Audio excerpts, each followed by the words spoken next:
नमस्कार दोस्तों, मैं डॉक्टर स्वप्निल सागर जैन निरामय होम्योपैथी के अपने इस YouTube चैनल पर आप सभी का बहुत बहुत स्वागत करता हूं। दोस्तों, जो लोग लगभग 30-32 वर्ष की उम्र के हैं और यदि उन्हें अपना थोड़ा सा बचपन याद हो तो उन्हें बचपन में स्कूलों में एक दवा पिलाई जाती थी और लगभग हर स्टेट में, मतलब भारत के हर राज्य में ये एक पूरा प्रोटोकॉल था जिसको फॉलो किया जाता था। स्कूलों में जा जाके बच्चों को एक दवा पिलाई जाती थी जिसे कहा जाता था कि ये मछली के लिवर का तेल है, जिसको कॉड लिवर ऑयल कहा जाता था। और वो जो कॉड लिवर ऑयल है वो हर बच्चे को एक निश्चित समय अंतराल के बाद पिलाया जाता था। और उसका कारण ये था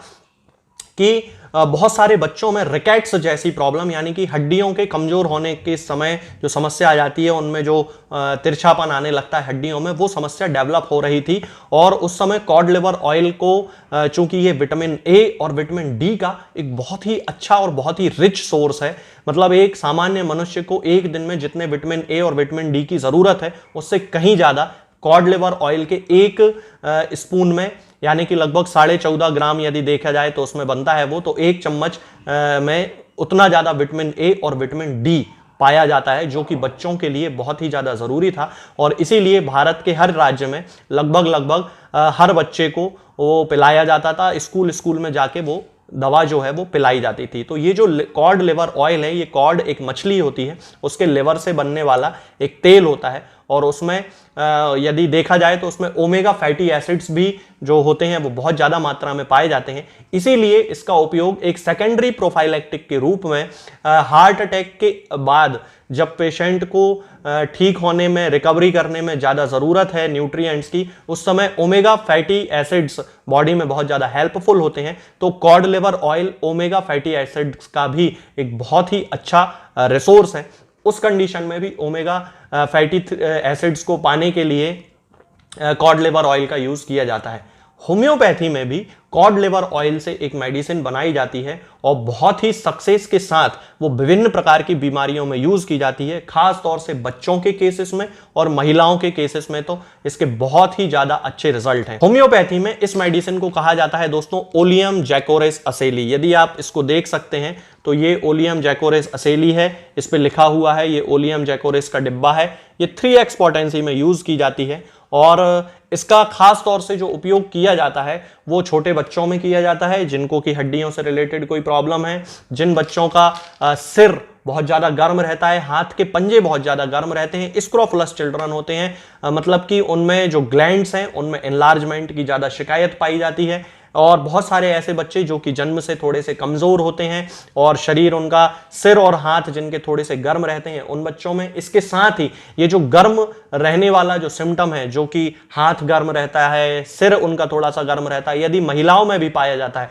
तब उस कंडीशन में भी उनकी न्यूट्रिशनल डेफिशिएंसी को, यानी कि उनके खान पान से संबंधित किसी भी प्रकार की कमी को दूर करने के लिए और खास तौर से आंखों की ज्योति बढ़ाने के लिए, क्योंकि विटामिन ए का बहुत ही रिच सोर्स है और विटामिन डी का भी बहुत रिच सोर्स है, तो हड्डियों के एक सप्लीमेंट के रूप में, विटामिन डी के एक सप्लीमेंट के रूप में इस कॉड लिवर ऑयल से बनने वाली मेडिसिन ओलियम जैकोरेस असेली, जिसका पूरा नाम है, 3x पोटेंसी में इसका जनरल यूज होम्योपैथी में किया जाता है। तो आज मैं इस वीडियो में आपको इसी मेडिसिन के सारे सिम्टम्स के बारे में बताऊंगा कि हम बच्चों में किस तरह के सिम्टम्स देख के इस मेडिसिन को शुरू कर सकते हैं और महिलाओं में किस किस बीमारी में ये खास तौर से उपयोग की जाती है। तो चलिए दोस्तों शुरू करते हैं। सबसे पहले मैं आपको यहां बता देना चाहता हूं कि ये जो ओलियम जैकोरेस असेली होती है ये इस तरह की टैबलेट के फॉर्म में आती है। आप देख सकते हैं ये टैबलेट्स होती हैं और इस तरह की ये टैबलेट के फॉर्म में आती है। आप देख लीजिए, इस तरह की एक टैबलेट है जिसके ये टैबलेट के रूप में बनाई जाती है। और यदि हम इसके होम्योपैथिक यूज की बात करें तो इंटरनली होम्योपैथी में इसको एक हेपेटिक और पैंक्रियाटिक रेमेडी के रूप में, यानी कि लिवर से संबंधित बीमारियों में और पैंक्रियास से संबंधित बीमारियों को ठीक करने वाली एक दवा के रूप में इसका इस्तेमाल किया जाता है। और जैसा कि मैंने अभी आपको थोड़ी देर पहले बताया था कि वे बच्चे जिनमें स्क्रोफुलस सिम्टम्स पाए जाते हैं, यानी कि जिनकी जो ग्लैंड्स हैं वो बार बार एनलार्ज्ड हो जाती हैं, कभी गिल्टियां उनकी सूजन आ जाती है, कभी लिम्फ नोड्स उनकी जो है वो इनलार्ज्ड हो जाती हैं, तब उस कंडीशन में इनका यूज किया जाता है। इसके साथ ही ट्यूबरकुलोसिस की शुरुआत में और वे बच्चे जिनको कि रात में बुखार आता है और रात में वो बहुत ही ज्यादा रेस्टलेस हो जाते हैं, उस कंडीशन में भी इसका उपयोग किया जाता है। यदि हम इसके चेस्ट के सिम्टम की बात करते हैं तो वे लोग जिनको कि चेस्ट में हॉर्सनेस की प्रॉब्लम होती है, यानी कि घड़घड़ जैसी आवाज आती है या उनको एकदम से अजीब सा सेंसेशन होता है चेस्ट में जैसे कि कुछ फंस रहा है इस तरह की, या खुजली जैसी टिकलिंग सेंसेशन होता है जिस तरह से कि गुदगुदी चल रही है या खुजली चल रही है, इस तरह का सेंसेशन होता है, तब उस केसेस में इसका यूज किया जाता है। इसके साथ ही जिन लोगों को सूखी खांसी इस सिम्टम के साथ एसोसिएटेड होती है और हुपिंग कफ जैसे सिम्टम्स उनमें आने लगते हैं और ये जो सिम्टम्स होते हैं ये रात में एग्रावेट हो जाते हैं, तब उस कंडीशन में इस मेडिसिन का यूज किया जाता है। और इसके साथ साथ ही जिन लोगों को छाती में यानी कि चेस्ट में ऐसा लगता है जैसे कि उनको कहीं चोट लग गई है और उसके जैसा दर्द होता है, सोरनेस जिसे कहा जाता है, वैसा कहीं कोई दर्द होता है, तब उस कंडीशन में इसका उपयोग करते हैं। और पैल्पिटेशन के केसेस जिनमें कि दिल की जो धड़कन है वो अनियंत्रित रूप से बढ़ जाती है और पूरे शरीर में वो जो धड़कन है महसूस होती है, तब उस कंडीशन में भी इसका यूज करते हैं। और ये जो पैल्पिटेशन की प्रॉब्लम होती है दोस्तों, ये न्यूट्रिशन की कमी से ही ज्यादातर देखी जाती है, क्योंकि बच्चे हो या एडल्ट हो जिसमें भी इस तरह के न्यूट्रिशन के केसेस यानी कि उनको पूरी तरह जो पोषण है उनके शरीर में नहीं मिल रहा है, तब उस कंडीशन में इस मेडिसिन का यूज किया जाता है। इसके अलावा ट्यूबरकुलोसिस के वे केसेस जिनकी शुरुआती अवस्था होती है, पेशेंट का जो वजन है वो अचानक कम होने लगता है, खांसी चलने लगती है, जैसा कि मैंने अभी आपको बताया, बलगम बनने लगता है, और शुरुआती अवस्था में तो जो खांसी रहेगी वो सूखी खांसी ही रहेगी, बाद में जाके वो जो बलगम है वो निकलने लगता है। तब उस कंडीशन में यदि शुरुआती अवस्था में ही ट्यूबरकुलोसिस के केसेस में ओलियम जैकोरिस का यूज करना शुरू कर दिया जाए तो उसके बहुत ही अच्छे रिजल्ट मिलते हैं, पेशेंट की जो रिकवरी होती है वो फास्ट हो जाती है। यहां पे मैं क्लियर कर देना चाहता हूं कि ये ट्यूबरकुलोसिस की मेडिसिन नहीं है। ट्यूबरकुलोसिस के लिए जो एटीटी ड्रग्स जो यूज की जाती हैं, जो एक पूरा प्रोटोकॉल है 6 महीने 9 महीने वाला, वो यूज करना चाहिए और पेशेंट फिजिशियन से पूरी तरह कंसल्ट करने के बाद ही उसको स्टार्ट करना चाहिए। लेकिन उसके साथ साथ आप एक टॉनिक के रूप में इस मेडिसिन का यूज कर सकते हैं, जो कि एक बहुत सेफ होम्योपैथी मेडिसिन है और इसका कोई भी साइड इफेक्ट नहीं है। यदि हम इसके फीवर की बात करें तो जैसा कि मैंने अभी आपको बताया था कि वे लोग जिनको कि फीवर के साथ रेस्टलेसनेस बहुत ज्यादा होती है और खास तौर से उनका जो फीवर होता है वो रात में बढ़ जाता है,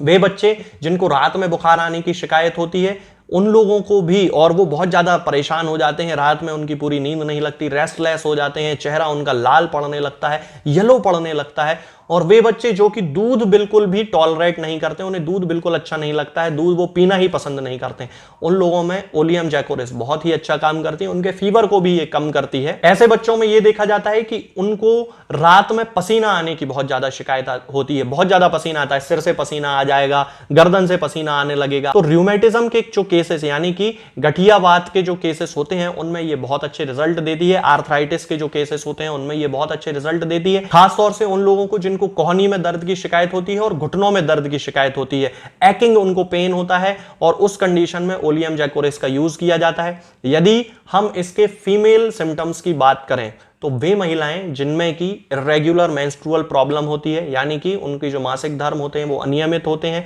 पूरी तरह इर्रेगुलर होते हैं, कभी जल्दी आ जाते हैं, कभी बाद में आते हैं, लेट आते हैं, कभी ज्यादा ब्लीडिंग हो जाती है, कभी बिल्कुल ही ब्लीडिंग नहीं होती है, या फिर उनमें पीसीओडी के सिम्टम्स होते हैं यानी कि पॉलीसिस्टिक ओवेरियन डिसीज के सिम्टम्स होते हैं, और इसके साथ साथ ही उनके चेहरे पर बहुत ही ज्यादा थिक हेयर्स की ग्रोथ हो जाती है जिसको कि हर्सुटिज्म कहा जाता है। तब उस कंडीशन में फीमेल जो होती हैं उनके चेहरे पर उनकी दाढ़ी आने लगती है, उनकी मूछें आने लगती हैं, बियर्ड एंड मॉस्टेचेस आने लगती हैं, उनकी यहाँ पे बहुत सारे हेयर ग्रोथ होने लगते हैं। तब उस कंडीशन में इस मेडिसिन को लगभग एक स्पेसिफिक मेडिसिन के रूप में यूज किया जाता है। अब यदि हम इसके डोज की बात करते हैं तो इस मेडिसिन को 2 टैबलेट सुबह, 2 टैबलेट दोपहर में और 2 टैबलेट शाम को इस डोज के साथ स्टार्ट करना चाहिए एडल्ट्स में। और यदि बच्चों के डोज की बात करें तो एक टैबलेट दिन में 3 बार यानी कि एक सुबह, एक दोपहर में और एक शाम को, इस तरह से इसका यूज करना शुरू करना चाहिए। तो दोस्तों आज के लिए फिलहाल इतना ही। आगे के वीडियोस में हम बात करेंगे कुछ नई बीमारियों के बारे में और उनकी होम्योपैथिक दवाओं के बारे में। तब तक के लिए जय हिंद, जय भारत। दोस्तों होम्योपैथिक दवाओं को खाने का सबसे अच्छा तरीका होता है कि हम हमेशा खाली पेट इन दवाओं को खाएं।